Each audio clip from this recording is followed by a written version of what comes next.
Bugün 7-ci sinifin iş dəftəri bölmə 1-də hüceyrə və orqanizm olan tapşırıqlara baxacağıq sizlərlə. Birinci sualımız 1.1 canlıların əsas xüsusiyyətləridir. Gəlin birinci tapşırıqda görək bizə nəyi soruşur. Canlı orqanizmlərin xüsusiyyətlərini onların verilmiş izahına görə müəyyən et. Biz canlıların əsas xüsusiyyətləri ümumiyyətlə hansılardır öyrənmişik ilk dərsimizdə. İndi bunları uyğunlaşdırmaq bizdən soruşulur. A variantında canlıların vəziyyətinin və ya yerinin dəyişməsi, təbii ki, bu hərəkət olacaq. Orqanizmlərin özünə bənzər nəsil əmələ gətirməsi, çoxalma. Hüceyrə və orqanizmin ölçü və kütləsinin artması, orqanizmin və ya onun ayrı-ayrı hissələrin quruluşunun dəyişməsi, təbii ki, orqanizm böyüyəndə deyilən, sadalandığımız xüsusiyyətlər baş verir. Lazımsız və zərərli maddələrin orqanizmdən xaric edilməsi, ifrazat, canlının xarici mühitin təsirinə qarşı cavab vermə qabiliyyəti, qıcıqlanma, orqanizmə xarici mühitdən oksigenin daxil olması və karbon qazının xaric edilməsi, təbii ki, bu tənəffüs prosesidir ki, biz bilirik tənəffüs prosesində oksigen odur və karbon qazını xaric edir hər bir canlı.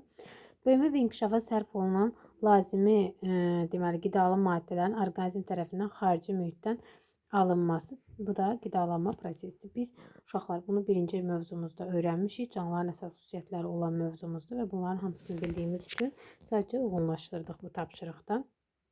İkinci tapşırıqda doğru cavabı qeyd edin, cavabı əsaslandırın. Cansızların canlılara xas olan bəzi əlamətlərə malik olduğunu söyləmək olarmı? Bəli, bunu söyləmək olar. Məsələn, biz hərəkəti deyə bilərik ki, cansızdır, lakin hərəkət edə bilir. Məsələn, buludları burada biz misal göstərə bilərik ki, bulud cansız olsa da neyini bir yerdən başqa bir yerə səmada biz onun hərəkət etdiyini görürük. Və yaxud da suyu, məsələn, su qaynayan zaman neyini hərəkət edir və bu zamanda biz canlılar bəzən, daha doğrusu cansızların bəzən canlılara oxşar xüsusiyyətlərə malik olduğunu biz burada qeyd edə bilərik. Daha sonra məsələn, avtomobilin hərəkəti üçün yanacaq lazımdır, biz bilirik. Bu prosesdə qidalanmaya misal ola bilər. Başqa nə misal deyə bilərik? Məsələn, təbii kristallar, buludlar böyüyür. Bunu böyüməyə misal göstərə bilərik. Və yaxud da işlənmiş qazların xaric olunması, bunu ifrazata, yəni analoji proses kimi hesab edə bilərik. Bu kimi deməli misal gətirə bilərik. Cansız varlıqların canlı orqanizmlərin bütün xüsusiyyətinə malik olduğunu iddia etmək olarmı? Təbii ki, xeyr, iddia etmək olmaz. Çünki cansızlar qidalanmır, tənəffüs etmir. Düzdür, qidalanmır deyəndə biz bayaq avtomobilin yanacaqla işləməsini qidalanmaya misal göstərdik, amma bütün cansızların qidalanması, tənəffüs etməsi, inkişafı, böyüməyi, çoxalma hamısının biz cansızlara aid edə bilmərik. Su təcrübə apararaq sübut etmək olar ki, gün ərzində səhrada qazlar qumdan çıxır, gecə isə qum soyandan sonra qazlar yenidən udulur. Bunu tənəffüs adlandırmaq və bu səbəbdən qumu canlı hesab etmək olarmı? Təbii ki, qum canlı deyil.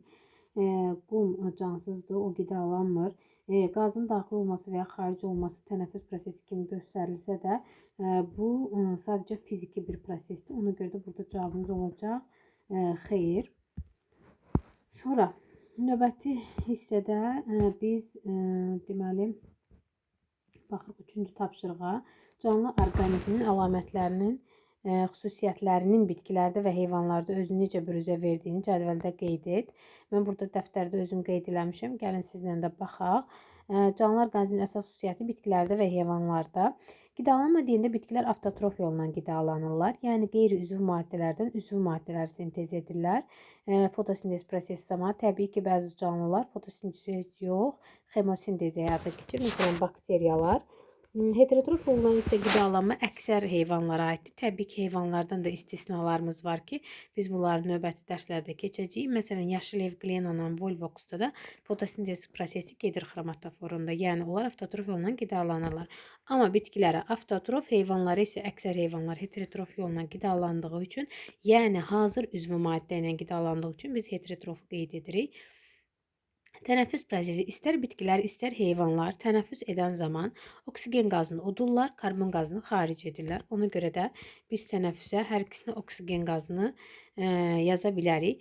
Hərəkət bitkilərdə hərəkət çox passiv olur. Biz burada Tropizm deyirik. Məsələn, günəşin işığa doğru, bitkinin işığa doğru hərəkəti fototropizm, kökün torbanın dərin qatlarına doğru getməsi geotropizm, suya doğru hərəkəti hidrotropizm və s. misal deyə bilərik. Heyvanlarda isə hərəkət aktivdir. Məsələn, taksi heyvanlara biz misal göstərə bilərik ki, bir yerdən başqa bir yerə hərəkət taksis adlanır. Qıcıqlanma isə bitkilərdə qıcıqlanma yavaş, heyvanlarda isə daha tez və sürətli olur. Çoxalma prosesi bitkilərdə müxtəlif yolla çoxala bilirlər. Toxumla çoxala bilərlər, vegetativ yollarla, məsələn, calıqla çoxala bilərlər, kökümsovla, bığcıqla və s. sporla çoxala bilirlər. Heyvanlar isə ya yumurta qoymaqla, ya diri bala doğmaqla çoxalma qabiliyyətinə malik olurlar. 4-cü suala baxaq. Mətni oxu. Cümlələrdən sonra yazılmış nöqtələrə diqqət yetir. Mətnin altında yerləşdirilmiş cədvəldə nömrələnmiş cümlələrin canlıların hansı əlamətinə uyğun olduğunu qeyd et. Qurbağalar yer kürəsinin hər yerində yayılmış heyvanlardır. Onların əksəriyyəti sürfə mərhələsini su mühitində keçirir, yetkin fərdləri isə quruya çıxır. Onların bədənləri quruda tullanma, suda isə hərəkətlərinə uyğunlaşmışdır. Yetkinlik yaşına çatdıqdan sonra dişi qurbağalar kürüsünü suya qoyurlar və oradan sürfələr, çömçə quyruqlar çıxır. Sürfələr qəlsəmələr vasitəsilə suda həll olmuş oksigenlə, yetkin qurbağalar isə ağciyərləri inkişaf etdiyinə görə atmosfer havası ilə tənəffüs alırlar. Qurbağalar həşəratlarla qidalanır. İndi gəlin biz burada uyğunluğu müəyyən edək. Birdə bizdən nə deyirdi?